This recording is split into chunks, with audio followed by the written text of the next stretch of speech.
para për Hoxha Januzin, a kish mujt me na tregu pak a shumë në detaj për Hoxha Januzin, rolin e tij në rezistencën shqiptare dhe sa është e njohur figura e tij sot.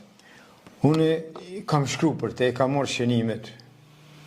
I kam marrë shënimet kështu direkt për njerëzve, për familjes tine, se ai pas ka qenë me një shok të veti, një bujar i Gjakovës, në kufe atje, edhe mas një, ta nuk kanë pas mundësi as me largu kufinin, po as nuk i kanë leju, e tash Hoxha ka fillu të nervozohet, merr abdes e thot shokut, mbulëm ti tash. Hoxha, bjerë mos mbulëm, ta kanë qenë, nuk ka qenë e bunker, po ka qenë një lisit trash, mas lisit trash, aty kanë qenë në të pozicionu. Edhe Hoxha, në bunkerin e parë, e ka mbulu. Hoxha ka shku dhe e ka qitë bombën në bunker. Bunkeri ka shku në hava.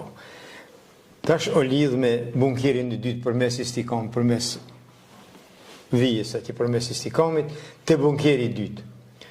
Ka shku të bunkeri dytë, kjo e ka mbulu kjo bujari prej kësaj pozitës në lisit, edhe aty ka arrit me gjujt një bombë. Bunkeri edhe ai ka shku në qiell, në hava ka shku. Tash në nis të bunkeri tretë. Kur ka shku të bunkeri tretë, është vrejt për i rojave. Edhe e kanë gjujt Hoxhën. E kanë rrok, dhe me thonë, në brezet e poshtë, me mitrolez, e kanë bon, si thosë popull e shosh. Mirë, po ka arrit për sëri ta gjuj një bombë ati. Tu të bunkeri tretë nuk e kanë mbulu shoku.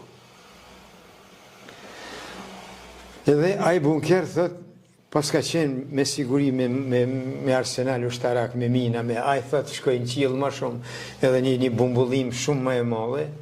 Tash Hoxha është kthy me ardhe te shoku i vet.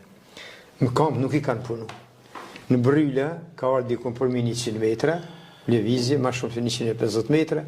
Kur ka ardhur, e ka po shokun e plagosur. Atëherë ka kuptuar se pse nuk e paska mbulue te bunkeri tretë. Edhe tash kanë kërkuar. Ky shoku i plagos ka kërkuar me ardhë me i marrë të baza, kanë ardhë i kanë marrë, e kanë qua atje të qadra e mjekësijës, edhe fjallën e funit i ka thënë doktor Uj.